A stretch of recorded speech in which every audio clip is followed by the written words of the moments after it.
you read Abraham Lincoln and study, Abraham was always looking for good, even when things were really, really bad. And again, I think that's kind of the core of the city of St. Paul. We have so many good people that live in this city. And having grown up in the city and still living in the city, I understand the fabrics of our cultural diversity, our cultural corridors, and how we are a city of neighborhoods. You know, we're one of the unique cities in the country, and I've traveled many places. Our downtown is surrounded by neighborhoods, and actually downtown is a neighborhood itself because we have approximately 40,000 people that live downtown. And I think that that's what makes our city so strong, because people have these different areas within the city that they're very proud of. And just like I told you earlier, I'm a proud West Sider. I mean, I have family that live throughout the city of St. Paul, but that's something that was instilled in me at an early age. So whether I lived on the West Side or at times when I didn't live on the West Side, I always still had a connection to my community. I've been at a lot of really horrific scenes. You know, I was going to give you an example, and maybe you want to go back, but I don't know that I have to do this, where I came to a scene when I was a commander in charge of the Central District of a mother that stabbed to death her 3 babies. But then I had one with kind of a happy ending, where I was in charge of the Force Unit, which stands for Focusing Our Resources on Community Empowerment. At that time in the 90s, it was our anti-drug, gang, and gun unit. We did a search warrant, not really on drug dealers, but on drug users in this multi-dwelling unit. We get there, and I'm the sergeant in charge, and the 2 people that were renting there were 8 people in there in various stages of intoxication or smoking drugs. But the 2 people that lived there, the gentleman and the woman, said, "Hey, Sergeant, there are 3 small babies upstairs, and their mother have left them alone in apartment 4 for a whole day." And I'm like, they're just trying to distract us here, you know, from doing what we've got to do and maybe finding more evidence. But when I took 3 officers, because I have to check on it, and we went upstairs, I left the rest of the officers downstairs, knock on the door, no answer. So we finally force the door open. We walk inside, and the first thing I see is just a completely dark living room, and you kind of walk into a joint living room kitchen. There's 1 box of Wheaties spilled on the table with cockroaches everywhere.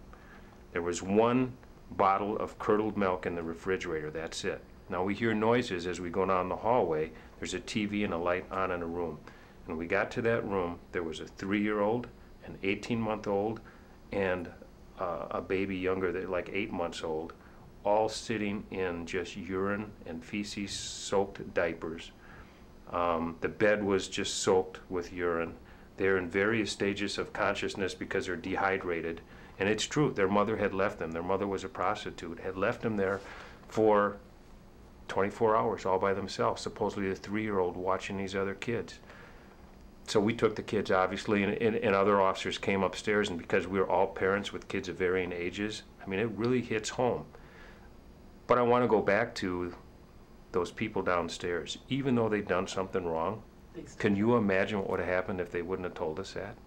And we took the kids to the hospital and then placed them in shelter, and about 11 o'clock at night I'm finishing up my reports, and the mother calls me screaming at me, why'd you take my kids? And I was really angry. You know, there are times you get angry in this job, but that's our professionalism. You have to stop that from coming out, and you have to be that professional St. Paul police officer, because who would do that to their children? But those are the things that officers get exposed to. So, you know, I am a St. Paul born and raised kid. Mm-hmm. I still live in the city today. I'm a proud West Sider. I grew up in the west side of St. Paul, attended Humboldt High School. It's kind of interesting because my parents, my mother went to Johnson, my father went to Central, and so we have kind of a wide range of experience of living throughout the city of St. Paul. But I grew up on the west side. I still, like I said, reside there right now. I'm an eternal optimist. I guess that's the best way to put Tom Smith. I always try to look on the bright side of things, no matter what's happening. Even when bad things happen, I believe that we can learn things from bad things and try to make something into a positive. But I'm also a realist, and so, you know, I work with the facts at hand and kind of guide my life by the morals of being very ethical. I believe in volunteerism. I think that's very important. I do a lot of volunteerism volunteerism outside of the police profession and even within it. I work and volunteer and co-lead a mentorship program for at-risk youth at Humboldt High School. I volunteer at the Boys and Girls Club, which I think is very important. I sit on the board of directors for the Neighborhood House Association on the west side at the Paul and Sheila Wellstone facility. So my parents always taught me, and specifically my father, he said, you know what, Tom? If you've got a buck in your pocket and somebody needs help, give them 50 cents. And that's how I teach my children as well. And my children have attended St. Paul Public Schools. My children also, right now, my two daughters are attending college in St. Paul, to Dad's chagrin because it's very expensive. But no, they're doing a very good job, and that's a joke. So, and I'm very proud of them. And my wife and I have taught them the value of giving back as well. So they volunteer at the Boys and Girls Club at the Neighborhood House Association, and I think that's what makes our city such a great place to live. So. Yeah, and then occasionally Obama drops in. And occasionally he does, and I was actually, when he came to the XL Energy Center, you know, I went to a dignitary protection school with the Secret Service, so I've got to do real cool things, so I'll just tell you. I've got pictures, 2 different pictures with President Clinton, where I actually was doing inside security with him. Once in Minneapolis, like 1994, and then when he stayed at the St. Paul Hotel overnight, my unit was in charge of, because we had specialized training, his protection detail. And as he came through, after his armored limousine was parked, presidential limousine at the St. Paul Hotel, he actually came up and shook our hands, which is he was really good at.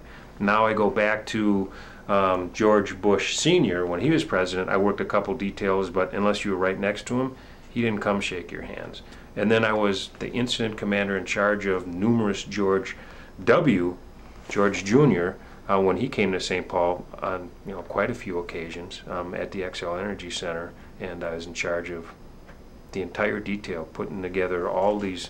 Usually takes a lot. I won't, because of security reasons, but hundreds of cops for a short visit and a lot of cops for an overnight visit. Here's what I look at. I could have had my picture taken with a lot of different presidents. When I was the incident commander, when Obama came to accept his nomination for president at the House of the Republican National Convention, which I thought was so cool how that happened. I was the assistant chief of police. I had my incident commander. I could have walked right down there in the Secret Service. They usually pick, would you like your picture taken with the president? And we tried to transfer that around so everybody gets an opportunity, but I decided, you know what, I'm the assistant chief now. It's time for other people to have those opportunities, and I'm not really doing my job if I'm so concerned about going and get my picture taken with the president. Our job's there to protect him. So it's really cool. But I've been in the War Room, the National Command Center, the tank, and the Pentagon. I've met a lot of foreign dignitaries. I've got to do, like I said, if my career ended tomorrow, Kelly, I never thought I would have had the opportunities that I've had in this job, ever. And a lot of it's from my federal contacts. I went to the FBI National Academy, FBI Law Enforcement Executive Development Association, traveled to the Middle East, traveled overseas to the UK to deal with these African issues. I was asked specifically, like I said, I was, not only my officers are standing outside, the chief, John Harrington, I got his credentials, and we were right there at the Capitol for the presidential inauguration. So to get to look out, to see all the way to the memorial, to see what others saw on TV, those 2 million people. And what a lot of people don't know is our officers had the parade route. 10,000 officers lined the parade route. You had to pick. You either go to the inauguration seat on the Jumbotron, or if you're one of the select few, I looked over there, it's really important. But it's really cool. It really is. Like I said, if I get this job, fantastic. If I don't get this job, I still go on, still get to serve the city and the place that I love. So I look at it as a win-win. This is not the catch-all, end-all for me.